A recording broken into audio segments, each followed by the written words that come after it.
তাহলে পাকিস্তানের ম্যাচের আগে আমাদের দুটো খেলা ছিল, দুটো আমরা জিতে গেলাম। শুরুটা আমাদের যেভাবে হয়েছিল কিন্তু শেষটা সেরকম মতো ভাবে হলো না, আর একটু ভালো ফিনিশ হওয়া দরকার ছিল।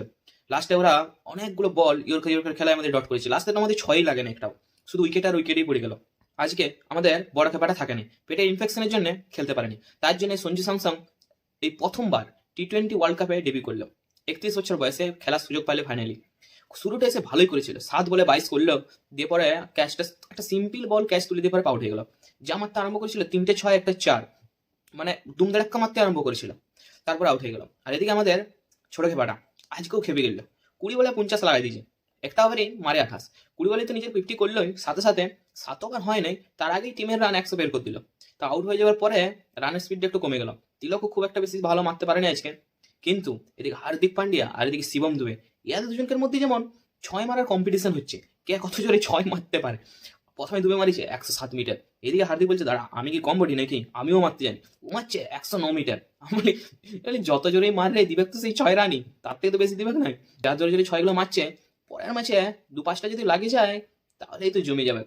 রিঙ্কু সিং আজকে হিট লাগাতে পারলো নি, একটাও হিট লাগানি, একটা স্লটে পড়েছিল কিন্তু তাও মারতে পারলো নি। যাই হোক, কোনোরকম করে আমাদের রানটা 200 ক্রস করে 209 হলো, যেটা ভাবছিলাম আমাদের 250 260 হবে, কিন্তু না, 209 রান হলো, যেটা নামিবিয়ার জন্য অবশ্যই যথেষ্ট। নামিবিয়া ইন্ডিয়ার বোলিং এর সামনে 210 রান করাটা অত সহজ ব্যাপার নয়। আমাদের সিরাজকে বোলিং এ খেলায় নেই, কারণ জসপ্রীত বুমরা ফিট। আর পাকিস্তানের ম্যাচের আগে একটা তো গেম টাইম দিতেই হবে, ওয়ার্ল্ড কাপের ম্যাচে একটা পারফরমেন্স দিয়ে পরে গেলে একটা কনফিডেন্স লেভেল থাকবে আলাদাই। ভালোই বল করেছে, প্রথম ওভারটা একটু ইলিং বল হয়েছিল, কিন্তু তারপরে 3টে ওভার জবরদস্ত বল করেছে, উইকেটও পাইছে। আর এদিকে আমাদের বরুণ চক্রবর্তী আসছে আর উইকেট নিচ্ছে, প্রথম বলেই উইকেট। 2 ওভার মাত্র বল করাইছে, 7 রান খাইছে, 3টে উইকেট। নামিবিয়াকে পুরো একদম একাই ধ্বংস করে দিল। অক্ষর প্যাটেল এও কিন্তু ভালো বল করছে, তোমরা লক্ষ্য করে দেখেছো কিনা জানি না, কিন্তু পুরো এই টি-20 ওয়ার্ল্ড কাপটাতে স্পিনাররাই বেশি উইকেট নিচ্ছে। আজকেও দেখো ওদের স্পিন বোলিংটা, যেটা পাকিস্তানের যে ওসমান তারিক আছে ওই বোলারটার মতো বল করছিল, সেম টু সেম নিচে নিচে আসে পরে ছাড়ে দিচ্ছে। ও কিন্তু 4টে উইকেট পাইছে, বলটাও ভালো করেছে, মাত্র 20 রান দিচ্ছে। ভারতের ব্যাটিং গুলো বড় বড়কে উইকেট লিচ্ছে, ঈশান কিষান যে এখন আর তত মারছিল সেই সময় ওকে আউট করলে, তিলক বর্মাকে আউট করেছে, অনেকগুলো উইকেট ভালো ভালো লিচ্ছে। আমাদের স্পিন বোলিং গুলো তো উইকেট লিচ্ছে।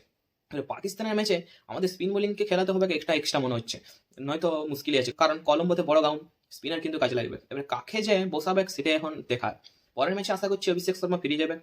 নাইবে তো বেশি রান করতে পারলো না, 116-র মধ্যে এরা সব পড়ে গেল। প্রত্যেকটা বলার আমাদেরই মোটামুটি সবাই উইকেট পাইছে, কিন্তু কেউ কোটা সেরকম ভাবে পূর্ণ করেনি। হার্দিক পান্ডিয়া কিন্তু ভালো বল করেছে, অর্শদীপ সিংও একটা উইকেট পাইছে, পাওয়ার প্লে দিয়ে 3 ওভার বল করেছে, একটু মার খাইছে, এক্সপেন্সিভ ছিল। ওখানে পাকিস্তানের ম্যাচের আগে সবাই একবার করে ব্যাট বল পাই গেল, আর প্র্যাকটিসও ঠিক মতো হয়ে গেল, পাকিস্তানের বোলারটার মতো বোলিং অ্যাকশনও খেলে নিল। এবারে হয়তো আর একটু স্পিনটাকে ভালো খেলার জন্য চেষ্টা করবে নেটসে।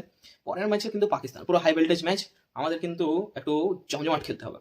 তো আমাদের ইন্ডিয়া টিমের উপর ফুল ভরসা আছে। তো দেখাচ্ছে রবিবার ইন্ডিয়া ভার্সেস পাকিস্তান।